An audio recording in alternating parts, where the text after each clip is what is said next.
Cette émission est conçue et réalisée par les membres de la communauté avec l'aide de Télécogeco. Télécogeco, partenaire de votre milieu. Cette émission vous est présentée en partenariat avec la Société d'histoire du Lac-Saint-Jean, qui se préoccupe de rendre accessibles les éléments de notre patrimoine qui ont façonné l'histoire de la région et la vie quotidienne de ses habitants, ainsi qu'avec la participation financière de la résidence funéraire Lac-Saint-Jean, propriété exclusive des gens du milieu, qui accompagne et soutient les familles endeuillées depuis plus de 3 décennies avec respect et compassion. Ici Mélissa Raté, bienvenue à nos bâtisseurs. Notre invité a fait ses études à l'École des beaux-arts de Montréal. Il a enseigné à Roberval, puis à Alma jusqu'à sa retraite en 1996. Il a aussi participé en 1965 au symposium de sculpture organisé dans le cadre des activités de Alma Estival. Aujourd'hui, M. Michel Tanguay.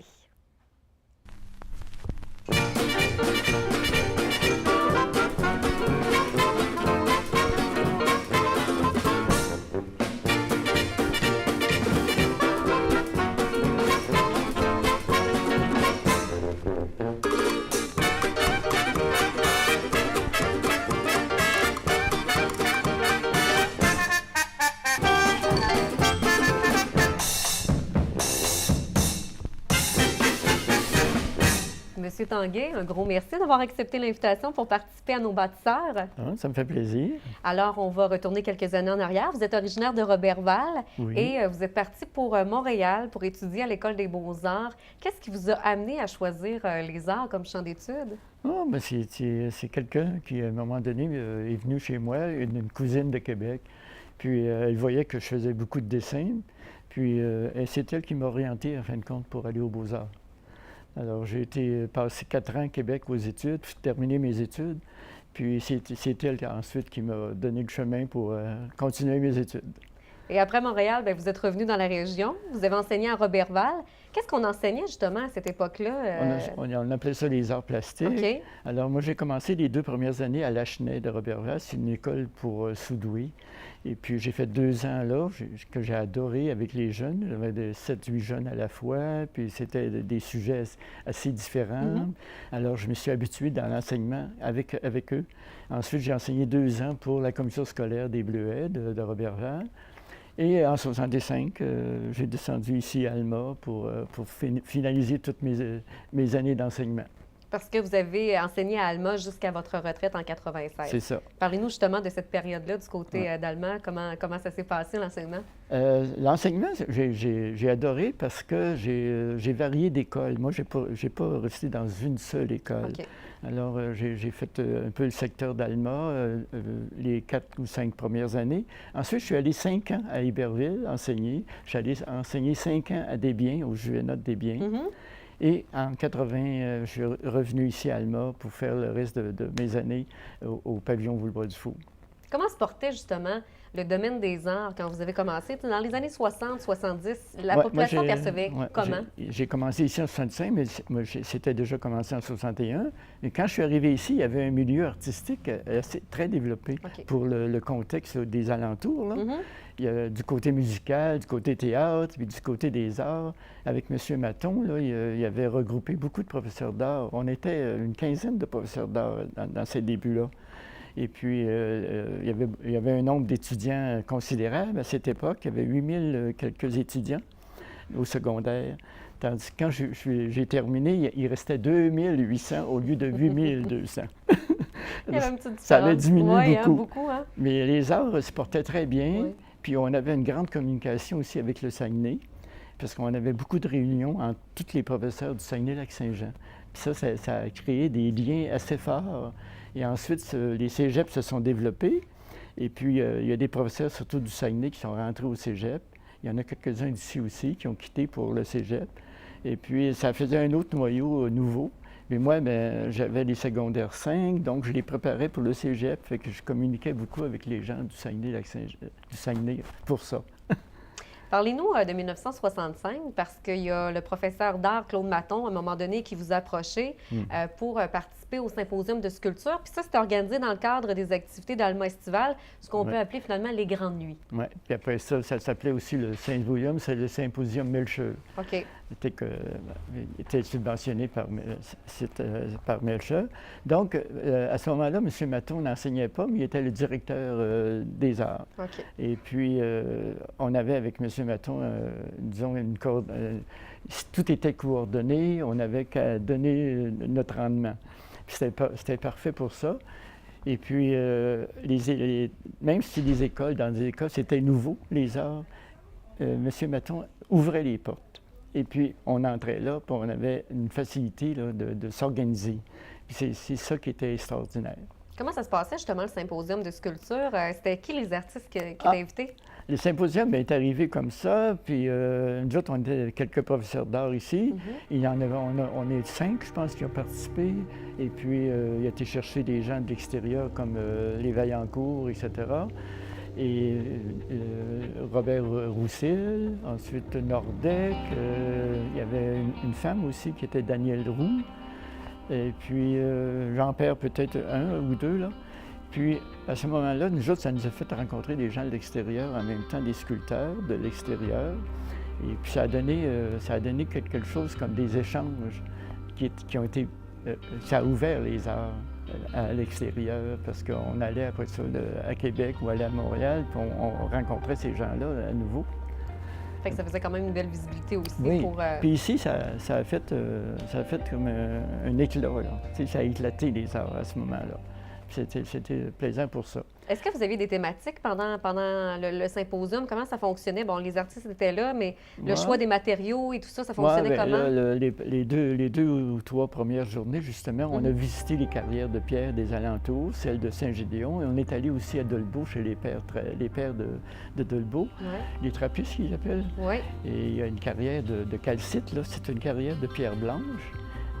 C'est formidable d'arriver dans cette carrière à cause de la blancheur de la carrière, le ciel bleu, là, on se croirait en Europe. Alors, c'est ça. Alors, on a fait le tour de ça, puis après ça, ils nous ont fait rencontrer aussi des shops de soudure, puis de tout ça. Alors, on avait le choix, après ça, de choisir notre matériau. Mais avant ça, bien, on a pris des vues un petit peu partout. Et ensuite, ils nous ont laissé très librement, ils nous ont laissé très librement choisir notre matériel qu'on voulait. Alors, il y en a qui ont choisi la pierre de granit, puis d'autres le calcite, puis d'autres ont fait avec du bois, puis d'autres avec du métal soudé, l'aluminium aussi. Roussel le fait en aluminium. De votre côté, vous, ça a été quoi votre œuvre? Moi, ça a été en calcite blanc. Et puis, à ce moment-là, il y avait, comme aujourd'hui, il y a la grève de la construction. Là, c'était la grève des agriculteurs qui se promenaient tout voisin où on travaillait avec leurs tracteurs. Donc, moi, j'ai dit, je vais faire la main contestataire des agriculteurs. Parce que moi-même, j'ai toujours aimé ça, l'agriculture. J'ai été élevé sur une terre avec mon père, la famille chez nous. Il y avait un moulin puis une terre. Alors, on était dans ce milieu-là. Alors, ça m'avait fait quelque chose de voir que les agriculteurs pouvaient se plaindre. Le symposium se passait à quel endroit précisément? Il se déroulait au centre-ville. À ce moment-là, il y avait encore l'école de Marguerite Bourgeois. Alors, c'était face à l'école Marguerite Bourgeois. Et le terrain du presbytère. Moi, la mienne était sur la pointe du presbytère, le petit triangle qu'il y avait là. C'est la seule qui est restée sur place. Les autres ont tous été déménagés. Alors, ça s'est fait dans ce milieu-là. D'autres, elles l'ont fait à l'extérieur, puis elle a été transportée. Comme Danielle Roux, elle l'a fait à la carrière de pierre de Saint-Gédéon. C'est un traitement qui était fait avec des torches et de la flamme. La pierre était brûlée, et quand elle brûlait la pierre, pour atteindre sa forme, la pierre s'écaille. Alors, oui, puis la pierre s'enlève tranquillement comme ça. Alors, lui, il allait avec un ciseau puis tout ça, qui était très dur. Donc, la flamme cuit la pierre, puis elle s'écaille. C'est pas toutes les pierres, mais la pierre de granit peut faire ça. Il y a un incident après le symposium qui est arrivé. Il y a une des sculptures qui s'est ramassée à l'eau. C'est quoi qui s'est passé? Ça, c'est le deuxième symposium. OK. C'est pas dans le nôtre, c'est en 66. Et moi, je n'ai pas tellement vécu le symposium 66, mais j'ai entendu parler, comme d'autres, de ce qui s'est passé. C'est que la sculpture je l'ai nommé tout à l'heure, Mitchell, était en 2 parties. Alors, il y avait une partie assez grosse, là, puis qui restait quasiment... Il déposait l'autre partie dessus. C'est cette partie-là que les gens de la ville ou les employés de la ville ont considéré que cette pierre-là, elle ne servait à rien. Elle ne servait à rien, fait qu'on l'a mis à l'eau pendant ce temps-là. Ils s'en ont départi. Alors, ils ont été obligés de la ramasser dans la rivière.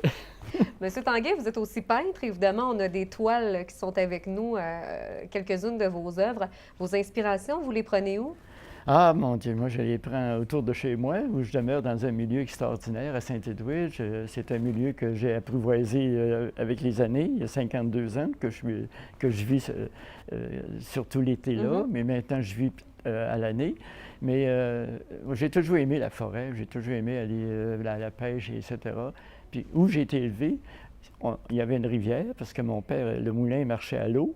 Donc, on avait des chutes là, sur le terrain, des grosses chutes. On avait de quoi se distraire. Puis c'est ce qui a fait, je pense que ça a touché mon intérieur.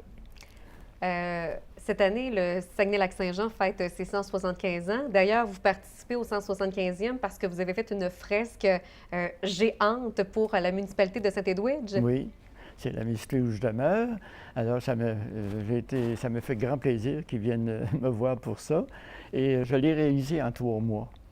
Moi, je pensais d'aller jusqu'au mois d'août, mais c'est fait là, présentement. Elle est accrochée. On a fait le lancement le samedi midi, oui, qu'on a fait ça. Qu'est-ce qu'on retrouve sur la fresque, entre autres? Ça raconte les choses anciennes, comme le travail au métier, le voyage de foin, la ferme. Ensuite, la cueillette des bleuets, Saint-Edwidge était très important. C'est vrai. Parce qu'ils sont au bord de la forêt. Et il y avait les bûcherons. Donc, après le bûcher, c'est les bleuets qui arrivent. Ensuite, on a la course de chiens qui se faisait encore récemment, puis qui se fait encore un peu. Ensuite, la drave. La drave, ça passait à Saint-Edwidge même. La rivière est au cœur du village. Et puis, on a naturellement le camp de bûcheron que j'ai mis dans la murale. Ensuite, l'empilage des bio, puis un petit peu la pêche aussi. Et il y a le village qui paraît un petit peu au loin. Donc, on invite les gens, si les gens passent dans la municipalité de Saint-Edwidge, d'arrêter de voir cette murale. Elle mesure combien de long? Le titre de la murale, c'est « Souvenirs d'antan ». OK. La murale a 27 pieds de longueur par 5 pieds d'auteur. C'est gros. Il y a 9 panneaux de 3 pieds par 5 pieds qui sont adjacents un après l'autre.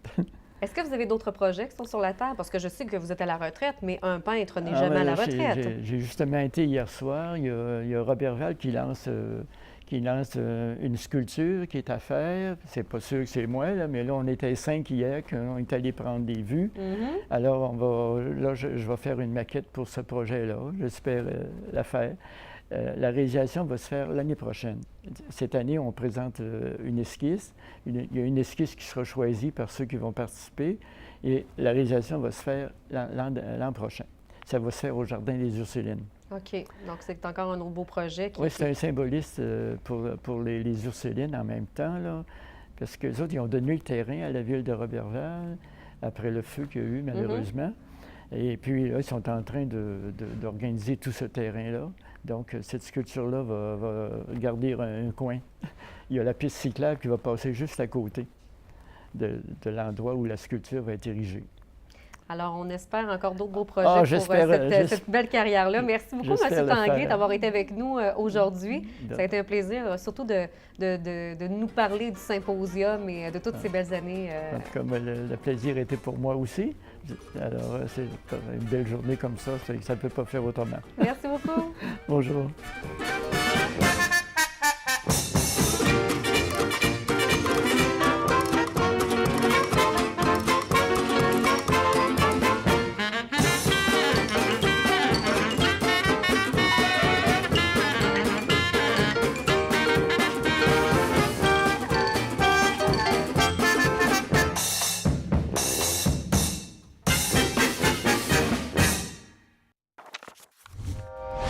Télécogeco, un service exclusif aux clients de Cogeco.